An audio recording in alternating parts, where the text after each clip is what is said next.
Հարգարժան նախագահող, Հայաստանի Հանրապետության ազգային ժողովի հարգելի պատգամավորներ,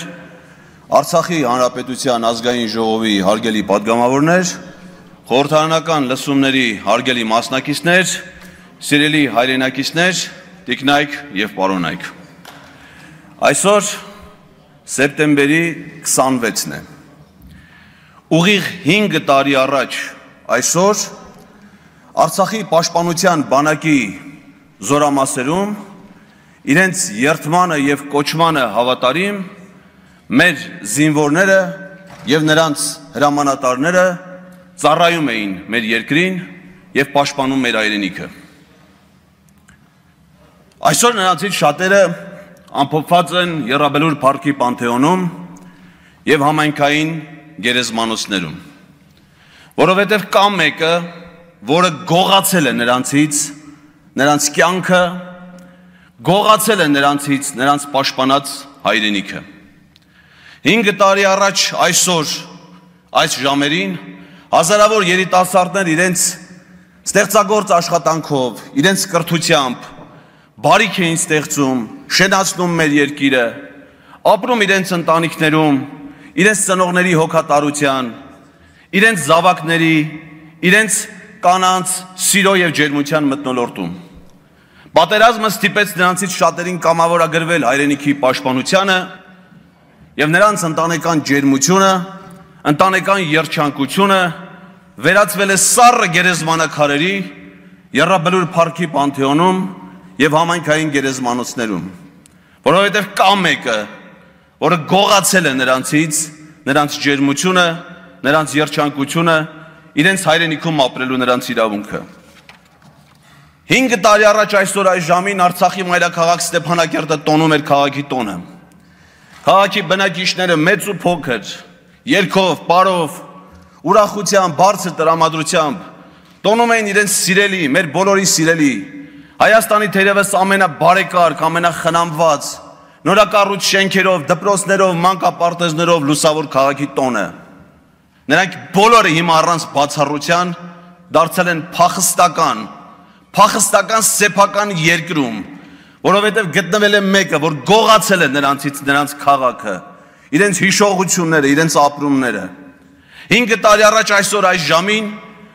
Հայաստանյաց Առաքելական Սուրբ Եկեղեցու Արցախի թեմի հոգևորականները նախապատրաստվում էին Կիրակնօրյա Սուրբ Պատարագի, որպեսզի ինչպես հնամյա հազարամյա տաճարներում, այնպես էլ նորակառույց եկեղեցիներում ու վանքերում անխախտ աղոտ հնչեցնեն հանուն հայ ժողովրդի, հանուն Արցախի, մեր բոլորի բարեկեցության եւ բարօրության։ Գողացվել է նրանցից, նրանց տաճարները, գողացվել է նրանցից, նրանց աղոթքները, որովհետեւ կա մեկը, որ կատարել է այդ գողությունը։ Հայրենիքի գող Սա է դաջվելու Նիկոլ Փաշինյանի ճակատին եւ գերեզմանին, եթե նա ունենա այդ գերեզմանը։ Հայրենիքի գող, հանցանքի այս տեսակը նկարագրված չէ Հայաստանի քրեական օրենսգրքում,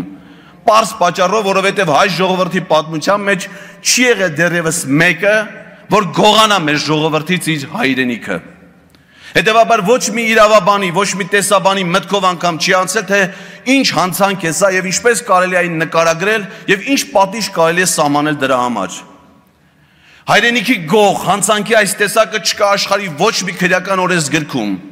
որովհետեւ աշխարհի պատմության մեջ չի գտնվել մեկը, որ գողանա իր ժողովրդից իր հայրենիքը եւ դաժան պատժի չարժանանա Աստծու կամ դատարանի կողմից շատ կարճ ժամանակահատվածում ինքնասպանության թույնը խմելով կամ ռազմական դատարանի որոշումը արագ իրագործման արդյունքում։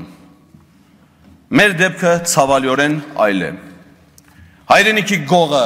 ողջ է եւ առողջ, եւ նա շարունակում է ոչ միայն իշխել, այլ նաեւ շարունակում է գողանալ մեր հայրենիքի զավակների կյանքը, գողանալ մեր հայրենիքի այն մնացորդային հատվածները, որը դեռևս մազապուրծ եղել նրա կեղտոտ այրունոտ ճիրաններից։ Ինչ ենք մենք ակնկալում մեր պատգամավորներից։ Քիչ առաջ այստեղ խոսվում էր խմբակցություններով պատկանելության, պատգամավորների դիրքավորման, քաղաքական կողմնորոշումների մասին։ Այս դեպքի համար այս մոտեցումները քննարկելի չեն, որովհետև անվստահության գործընթացի համար յուրաքանչյուր պատգամավոր կայացնում է անհատական որոշում, առաջնորդվելով իր խղճով համոզմունքներով։ Իսկ ինչ ենք ակնկալում մենք մեր պատգամավորներից, բոլորից, ընդամենը այն, ինչի համար, որ իրենք երդվել են այս դահլիճում պատգամավորական լիազորությունները ստանձնելիս։ Կարդամ երդման տեքստի բովանդակությունը։ Հանուն համազգային նպատակների իրականացման եւ հայրենիքի զորացման ու բարգավաճման երդվում եմ բարեխղճորեն կատարել ժողովրդի արժեվ ունեցած պարտավորություններս, պահպանել Հայաստանի Հանրապետության սահմանադրությունը եւ օրենքները։ Ինչ են խոստացել կառավարության անդամները, այդ թվում Նիկոլ Փաշինյանը, չեն խոստացել երդվել կառավարության անդամի պաշտոնը ստանձնելուց։ Երդվել են կատարել ժողովրդի արժև իրենց պարտավորությունները, հարգելով Հայաստանի Հանրապետության սահմանադրությունը եւ օրենքները։ Այսինքն մենք իրենցից ընդամենը ակնկալում ենք կատարել իրենց պարտականություն, իսկ ո՞րն է ժողովրդի արժև ստանձնած պարտավորությունները, խոստումները, նախընտրական ծրագրերը, որ ներկայացրել են ժողովրդին։ Եվ ընդ որում այդ ծրագրերից պիտի իրականացնեն այն, որը օրինական է։ Եվ հիմա ինչ է ստացվում, կարելի է խաբել մեր ժողովրդին, այսինքն կարելի է լինել խաբեբա շարլատան, գնալ ժողովրդին ներկայացնել այս ծրագիրը, այս բովանդակությամբ, բերել այն հավանության արժանացնել ազգային ժողովի կողմից եւ դրանով կոչվել կառավարություն, որովհետեւ մեր սահմանադրությամբ կառավարություն է կոչվում այն սահմանադրական մարմինը, որը իրականացնում է պետության ներքին եւ արտաքին քաղաքականությունը, այս ծրագրով կառավարությունը չի կարող անել մի բան, ինչ որ գրված չի այս ծրագրում, կառավարությունը իրավունք չունի չանել այն, ինչ որ գրված է այս ծրագրում։ Բացեք ցանկացած էջ, կարդացեք ցանկացած տող։ Եթե չեն կատարում նրանք իրենց պարտականությունը, ինչ պետք է արվի, այստեղ քննարկելու հարց ուղղակի գոյություն չունի։ Կառավարությանը պետք է անվստահություն հայտնվի։ Ես հիմա կավարտեմ, պարոն Ամիջյան։ Ստիված եմ, կրճատել եմ ելույթը։ Եթե մեղավոր եմ, ժողովրդի առաջ դատեք ինձ, գնդակահարեք ինձ, ես այս գնդակահարության պատի տակ խոնար կկանգնեմ։ Եթե ես ներգրավեմ կոռուպցիայի մեջ, հանրապետության հրապարակում ինձ կախաղան հանեք։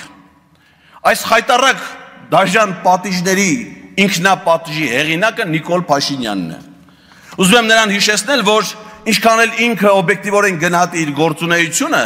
այնուամենայնիվ մարդասպանությունը մեր երկրում արգելված է եւ մահապատիժը արգելված պատժի տեսակ է։